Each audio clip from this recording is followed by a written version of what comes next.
ஆதி தமிழனால் உருவாக்கப்பட்ட குருசிவக்கலை இதுவரை யாரும் கண்டிடாத வர்மங்களையும் வர்ம இலக்கு முறைகளையும் அடிமுறை செயல்முறைகளையும் வர்ம வைத்திய முறைகளையும் களரி சிவா யூடியூப் சேனல் மூலம் பாமரனுக்கும் புரியும் வண்ணம் மக்களிடம் கொண்டு சேர்ப்பதில் மிக மகிழ்ச்சி அடைகிறோம்.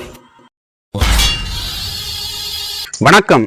களரி சிவா வர்மம் மற்றும் தற்காப்பு பரிச்சயத்திலிருந்து உங்கள் சிவா. இன்னைக்கு நம்ம என்ன பார்க்க போறோம் அப்படின்னா, தொடு வர்மம் 96ல உண்டான இந்த குதிரை வர்மம் எதுல இருக்கு, அதை எப்படி நம்ம தாக்கலாம், அப்படி தாக்குனாக்கி அவங்களுக்கு என்னென்ன பிரச்சனைகள் உண்டாக்கும், அதை எப்படி நம்ம சரி பண்ணி இலக்குமுறை செய்யலாம் அப்படிங்கிறத தெளிவா பார்க்கலாம் வாங்க. குதிரை வர்மம் எதுல இருக்கு அப்படிங்கிறத நீங்க பார்க்கலாம். அதை ஒருத்தன் கத்தி எடுத்து குத்த வந்தாம்னாக்கி அவனை எப்படி நம்ம தடுத்து அதை அந்த தாக்குதலை செய்யறோம் அப்படிங்கிறத கவனிங்க. சரி, குத்து. இப்படி நம்ம எதிர்பார்க்காம அவன் குத்துனா அப்படின்னாக்கி உடனே அவனை திசை திருப்பிடணும். திசை திருப்பினாதான் நமக்கு ஈஸியா இருக்கும். அவன் கத்தி வச்சிருக்கனால அவன் நம்ம பக்கத்துல நிக்க மாதிரி பண்ணணும்னாக்கி நம்மள ஈஸியாட்டு தாக்குறதுக்கு அவனுக்கு ஈஸியா இருக்கும். இப்படி இருந்தா அப்படின்னாக்கி நீ தாக்கி பாரு, எதனால காலெல்லாம் பிடிச்சி இழுத்து பாரு.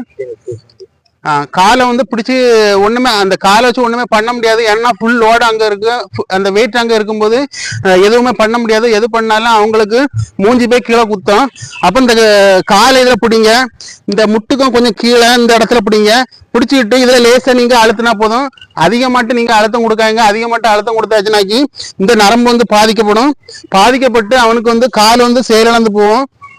கொஞ்ச நாளைக்கு கால் ஊன முடியாம இருக்கும். நம்ம கீழே உப்பூத்திய ஊனி நடக்க முடியாம இருக்கும். அதன் பிறகு கொஞ்ச நாள் போக போக என்ன செய்யணும்னா கால் கொஞ்சம் கொஞ்சமாட்டு லேசா மடங்கி இப்படி இருக்கும்.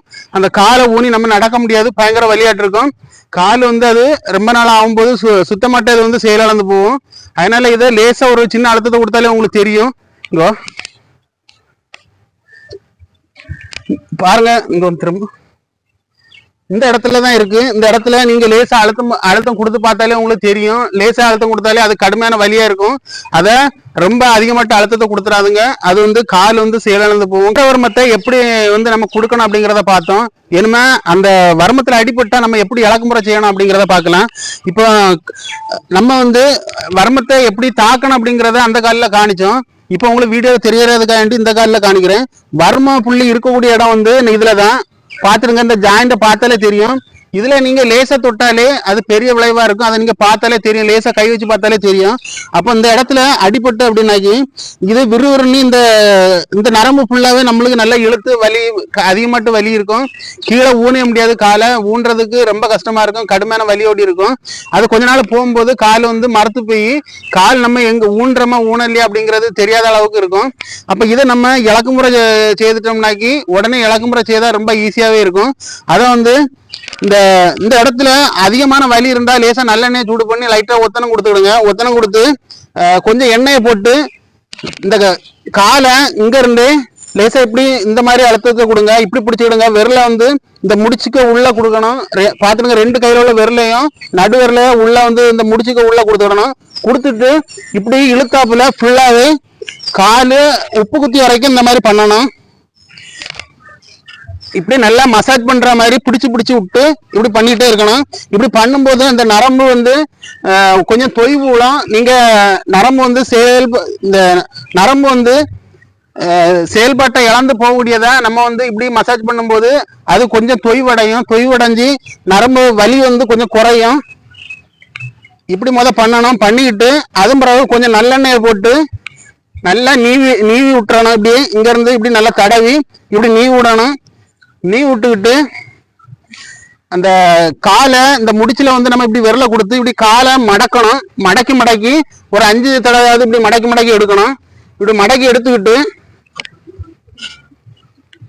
எடுத்துக்கிட்டு அதன் பிறகு காலை நம்ம பாருங்க, இதே மாதிரி இந்த கரண்டையில கையை வச்சுக்கிட்டு தான் சொடக்கூடணும். சொடக்கூடும் போது இந்த இடம் தான் படணும். பெருவிரல இந்த இடம் தான் நம்ம இந்த விரல படணும். இப்படி பிடிச்சி இழுங்க. இப்படி இழுத்து சொடக்கு விடணும்.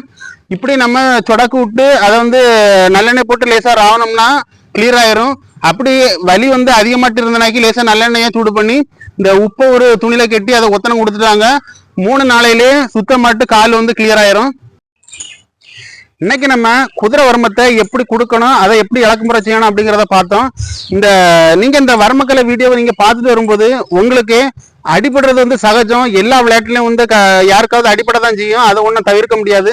அப்படி படும்போதே நீங்களே ஈஸியாட்டு இதை இலக்குமுறை செய்யணுங்கிறதுக்காக வேண்டிதான், உங்களுக்கு எல்லாத்துக்கும் தெரியணும் அப்படிங்கிறதுக்காக வேண்டி இந்த அடிப்பட்டா போதாது, அந்த பட்டா அதை எப்படி இலக்குமுறை செய்யணும் அப்படிங்கக்கூடிய வீடியோ உங்களுக்கு தந்துட்டு இருக்கோம். இதே மாதிரி வருமக்கலையை நீங்க தொடர்ந்து பார்க்கணும்னா நம்ம கலரி சிவா யூடியூப் சேனல்ல தொடர்ந்து பாருங்க, ஆதரவு தருங்க. நன்றி, வணக்கம்.